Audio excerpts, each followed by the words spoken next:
শেষ চৈত্রের ঘ্রাণ পর্ব ১। আর করব না শুদ্ধ ভাই, ভুল হয়ে গেছে আমার, এবারের মতো মাফ করে দেন। জীবনে আর অবাধ্য হব না আপনার। উক্ত কথাটি বলতে বলতে প্রাণপণে ছুটছে শীতল, তার পিছন পিছন চেলাকাঠ হাতে তেড়ে আসছে শুদ্ধ।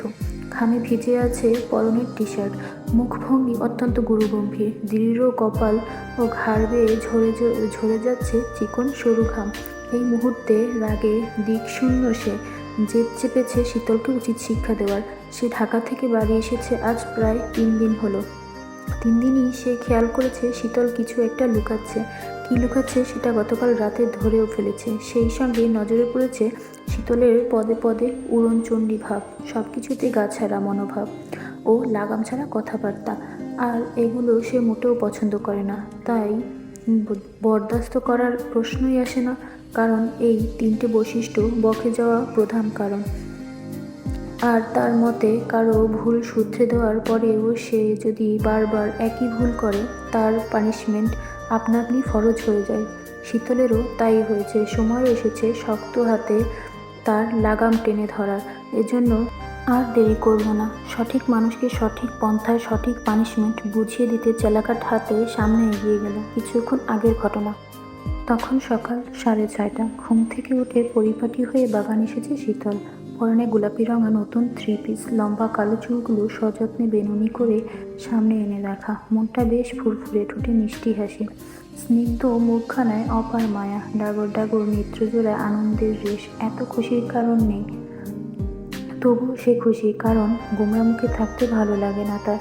দুদিনের ছোট এই জীবনে 1.5 দিনই যদি মন খারাপ করে থাকে, তাহলে হেসে খেলে জীবন উপভোগ করবে কখন?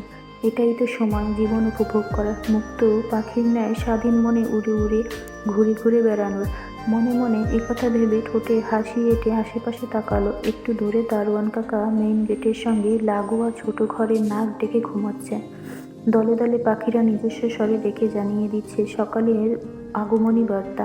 সে কয়েক ধাপ এগিয়ে দৃষ্টি ছুড়ল মেইন গেটের ওপাশে। সামনের রাস্তা দিয়ে 2-1 জন হাঁটতে দেখা যাচ্ছে। তাদের পাশ কাটিয়ে রিকশার টুংটাং শব্দে আসছে যাচ্ছে নিজস্ব গন্তব্যে।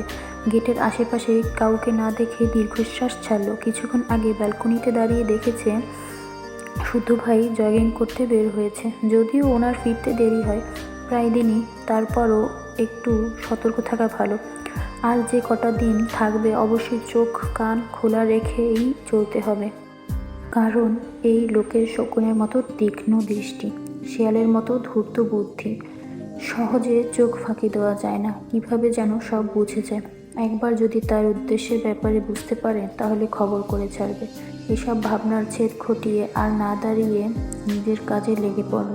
ফোনটা সঠিক স্থানে রেখে আলতা পরা পায়ে খালি পায়ে ঘাসের উপর হেঁটে একটি ভিডিও ধারণ করলো। চমৎকার হয়েছে ভিডিওটা। গাছের ফাঁক ফোকর দিয়ে সূর্যের নরম আলো ঘাসে পড়ায় নজর কেড়েছে বেশি।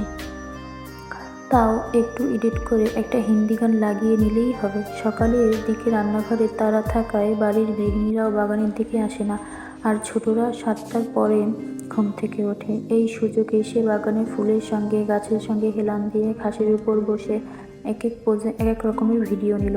ভিডিওগুলো তার মন মতো হওয়ায় হাসি লেপ্টে রয়েছে অধর জুড়ে। ভিডিওগুলো দেখতে দেখতে ভাবলো লাস্ট আরেকটা ভিডিও নিয়ে চলে যাবে। ঘড়ির কাঁটায় তখন টিকটিক করে এগিয়ে যাচ্ছে 8-এর ঘরে। যমরাজের ফেরারও সময় হয়ে গেছে, তাই সে দ্রুত চুলের বেনুনি খুলে খোলা চুলে পোজ নিয়ে দাঁড়িয়ে সামনে তাকাতেই বরফের ন্যায় জমে গেল। তার থেকে কয়েক হাত দূরে ভ্রু কুঁচকে তাকিয়েছে শুদ্ধ ভাই। ওহ যা, ধরা পড়ে গেল। এখন কি বলবে সে উপায় না পেয়ে গলা ভর্তি হেসে বলল, হে হে, ভালো আছেন শুদ্ধ ভাই? জগিং। তুই এখানে কি করছিস? এমনি হাঁটাহাঁটি করছিলাম আর কি। হাঁটতে গেলে পায়ে আলতা পড়তে হয়? গরম লাগছিল। যা গরম! আলতা তো রাতেই পড়েছিলাম। শুদ্ধ একটা কথাও ব্যয় করলো না, শুধু এদিক ওদিক তাকিয়ে কিছু একটা খুঁজতে লাগলো। পেয়ে গেল কাঙ্ক্ষিত জিনিসটি। সে একটু গিয়ে অনুষ্ঠানের জন্য আনা চেলাকাঠের স্তূপ থেকে তা তড়িৎ গতিতে চেলাকাঠ হাতে তুলে নিল। শীতল ভয়ার্ত চোখে তাকালো। হাত দুটো থরথর করে কেঁপে উঠল। মস্তিষ্ক সংকেত পাঠালো, এর মতিগতি সুবিধার নয়। পালা শীতল পালা।